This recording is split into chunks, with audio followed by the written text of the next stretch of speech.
90 سال 80 سال کا ہو کے 18 سال کی لڑکی سے شادی کر رہا ہے.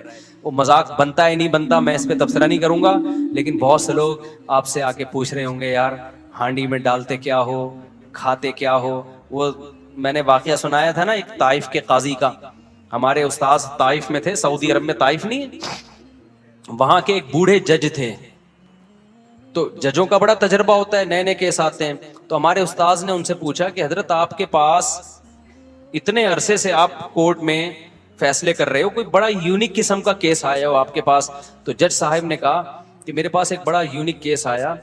4 عورتیں آئیں میرے پاس, 4 جوان عورتیں. انہوں نے اپنے شوہر کے خلاف کیس کیا کہ وہ اس نے ہمیں ٹینشن دی ہوئی ہے مسلسل. سمجھ رہے ہیں ٹینشن سے مطلب یہ کہ سکون ہی نہیں ہے اس کو. اب میں ظاہر ہے زیادہ اتنی ڈیٹیل میں جاؤں گا نا, تو ٹینشن دی ہوئی ہے. تو اس کو کہو کہ بھائی تھوڑا سا ناغہ کرے وہ ہمارے پاس آنے میں. تو جج صاحب کہتے ہیں ہمارے استاذ کو بتانے لگے کہ میں نے سوچا کہ بلاتے ہیں کوئی ہوگا, کوئی بہت ہی کوئی ایتھلیٹ ہوگا, کوئی بڑا ہی پہلوان ہوگا. کہہ رہے میں نے بلایا تو بڈھا آدمی کمر جھکی ہوئی اس کی, لاٹھی لے کے آ رہا ہے نا, ایسے کڑک سارا آدمی تھا نا, ایسے آ رہا ہے. کہہ رہے میں نے کہا یار یہ اس عمر میں اس نے 4 جوان عورتوں کو ٹینشن دی ہوئی ہے بھائی, ہیں بھائی. پرہیزگار آدمی تھا, نیک پرہیزگار. تو یار یہ اس عمر میں اس نے ان کو ٹینشن دی ہوئی ہے. آج تو جوان آدمی کی 4 ہونا تو وہ گھر سے بھاگ جائے, ٹھیک ہے نا, جو حالات ہمارے نوجوانوں کے چل رہے ہیں. تو کہہ رہے میں اس کو لے گیا الگ کمرے میں. میں نے کہا سزا وزا کیس ویس تو بعد میں, پتا کھاتا کیا ہے, خوراک کیا ہے تیری؟ کہہ رہے اس نے کہا میری خوراک کچھ بھی نہیں, زیتون, کھجور, اونٹنی کا دودھ, بس یہ 2-4 چیزیں ہی تھیں, یہ 2-4 جو آرگینک چیزیں بس. تو کہتے ہیں پھر میں نے اس کو بتایا بھائی تیری عورتوں نے تیرے خلاف کیس کیا ہے تو تھوڑا سا ہاتھ ہلکا رکھ بھائی تو. تو کہتے ہیں اس نے کہا بوڑھے نے کہ میں ان کے خرچے پورے کرتا ہوں کہ نہیں کرتا, ان کی پوری ذمہ داریاں اٹھاتا ہوں کہ نہیں اٹھاتا, ان سے پوچھو. تو ان سے پوچھا کہ اس نے کہا جی خرچے میں کوئی کمی نہیں ہے. اس نے کہا پھر جب میں ان کے حقوق پورے کر رہا ہوں تو ان پر لازم ہے کہ میرے حقوق بھی پورے کریں. یہ کام فحش فلمیں دیکھنے والے اور یہ جو اپنے آپ کو ہاتھ چلا چلا کے بیڑا غرق کیا ہوا ہے نا, یہ غیر مسلموں میں دیکھ لو میرے بھائی. ہمارے دوستوں امریکہ میں گوروں کے ساتھ بھی رہے, کہتے ہیں یہ تو گولیاں کھائے بغیر نا یہ نہیں جا سکتے عورت کے پاس. نامردی کی بیماری انگریزوں میں یہاں سے بہت زیادہ ہے, حالانکہ صحتیں ان کی ہم سے اچھی ہوتی ہیں. کیوں؟ نیچر سے ہٹ گئے ہیں. سمجھ رہے ہو کہ نہیں سمجھ رہے؟ ہم نیچر پر ہیں. تو اپنے آپ کو ان جدید تحقیقات کی بھیٹ مت چڑھاؤ. سب سے پہلے کیا ہے؟ اسلام ہے. وہ تمہیں تمہاری صحت کے حوالے سے بھی گائیڈنس دیتا ہے اور تمہاری روحانی صحت کے حوالے سے بھی, تمہاری دماغی صحت کے حوالے سے بھی. تو میرا موضوع کچھ اور تھا, آج ہم کہیں اور کو نکل گئے. اب میں جلدی سے اصل موضوع کو 5 منٹ میں سمیٹ کے ختم کرتا ہوں. یہ بہت ضروری بات تھی کیونکہ آج کل بہت زیادہ اس کو سوسائٹی میں نا لڑکے آ کے بتا رہے ہوتے ہیں کہ میں یہ کام کرتا نہیں تھا, ڈاکٹر نے مجھے زندے پہ لگا دیا. ایسے لڑکوں نے بھی آ کے بتایا, کہہ رہے میں تھوڑا ٹینشن میں رہتا تھا, ڈاکٹر نے کہا کہ یہ کام کرتے ہو, میں نے کہا نہیں کرتا. انہوں نے کہا یہ کیا کرو, اس سے ٹینشن ختم ہوتی ہے. اس سے ٹینشن وقتی طور پہ ختم ہوتی ہے, اس کے بعد مزید بڑھتی ہے. پھر 1 دفعہ نہیں 2 دفعہ نہیں, پھر کرتے رہتے ہیں یہ لوگ یہ کام. اور ایک دفعہ اپنے آپ کو بچا لیا اس کام سے, اپنی خواہشات پہ قابو پا لیا, تو پھر ٹینشن ہوتی نہیں ہے, عادت ہو جاتی ہے برداشت کرنے کی. سمجھتے ہو کہ نہیں سمجھتے؟